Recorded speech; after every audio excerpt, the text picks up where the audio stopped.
Eh bien, salut à tout le monde, ici c'est Zoro Senpai. Donc dans cette vidéo, on va aller vraiment très rapide, donc j'ai pas le temps de m'arrêter. Donc dans cette vidéo, on va parler du nouveau gear, excusez-moi, de Luffy. Donc le gear au-dessus du gear 4. Donc avant de passer à l'explication, on va devoir d'abord faire un résumé des différents gears que Luffy a, donc enfin a acquis. Donc en premier temps, il y a eu le gear 50, donc le gear 50 lui permet d'accélérer la vitesse sanguine de son corps et qui lui permettait d'acquérir une puissance incroyable et une vitesse phénoménale. Surtout qu'on a vu qu'il se bat contre le CP9.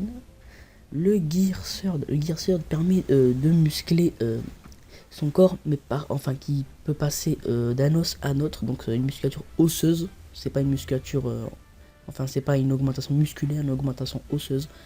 Donc dans le Gear Third, il peut avoir un point équivalent d'un géant, donc qui est vraiment très dévastatrice, excusez-moi, comme puissance.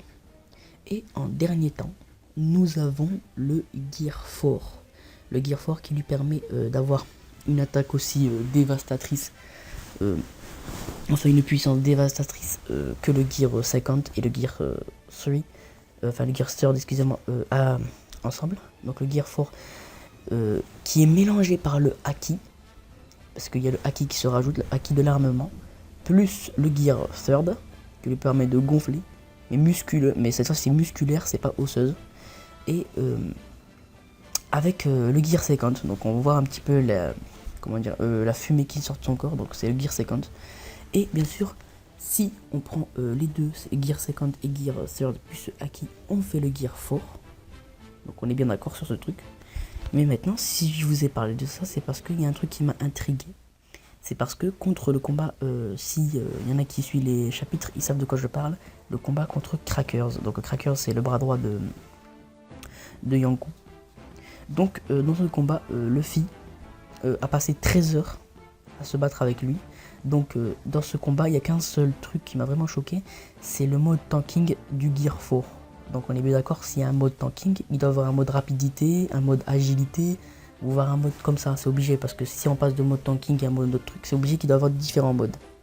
Donc ce qui m'a fait penser que ces différents modes, on peut en faire un nouveau gear. Donc imaginez que le Gear 4, genre le Gear 4 mode tanking et le Gear 4 mode agilité, le Gear 4 mode puissance, le Gear 4 mode je sais pas, plein de modes, genre puissance, agilité, enfin comment dire, ouais, puissance, agilité, rapidité, ou tous les gears mail, enfin tous les gears que je vous ai cités, unis en un gear, ce qui ferait le Gear 5, le Gear 3 et le Gear 5. Bon, moi j'appelle le gear ultime, mais pour faire plus vite, on appelle ça le Gear 5. Hein. Ça peut aller. Enfin, c'est pas besoin de changer d'autres nom, donc il y en a qui donnent d'autres noms. Moi je donne le Gear 5, comme ça au moins c'est connu. Bref, comme je vous ai dit, le Gear 5 c'est l'unification de 4 gears. Donc le mode tanking, le mode attaque, le mode offensif et le mode défensif. Bref, tous ces 4 là en unification en un gear, et bien sûr en mode aussi full haki. Donc pour l'instant on a vu que le haki qui dépassait, enfin qui se mettait dans le corps de Luffy en gear 4. Il s'arrêtait jusqu'au bas, jusqu'au niveau du ventre je crois. Et donc il entourait les pieds et tout. Donc mais on voyait que Luffy il était un petit peu gros quand même. Donc moi je pense que le Gear 5 ça sera Luffy genre en mode normal. Donc ça sera le Luffy qu'on connaît. Genre le Luffy en Gear 50. Mais rempli d'Aki. Et avec genre il peut gonfler son corps à volonté. Il peut gonfler, enfin il peut se mettre en le bras quand il tape le King Cannon. Genre le King Kong Cannon qu'il a fait contre Doflamingo. Genre il peut le faire en un instant. Et bien sûr en gardant une rapidité et une défense incroyable. Donc quand ce Gear 5 sera son Gear 5 sera dévoilé, je pense que ça sera contre un Yonkou. Donc j'espère que cette petite vidéo vous aura plu. Donc si le cas vous connaissez la chanson, inutile de vous le rappeler. Donc je vous dis à la prochaine.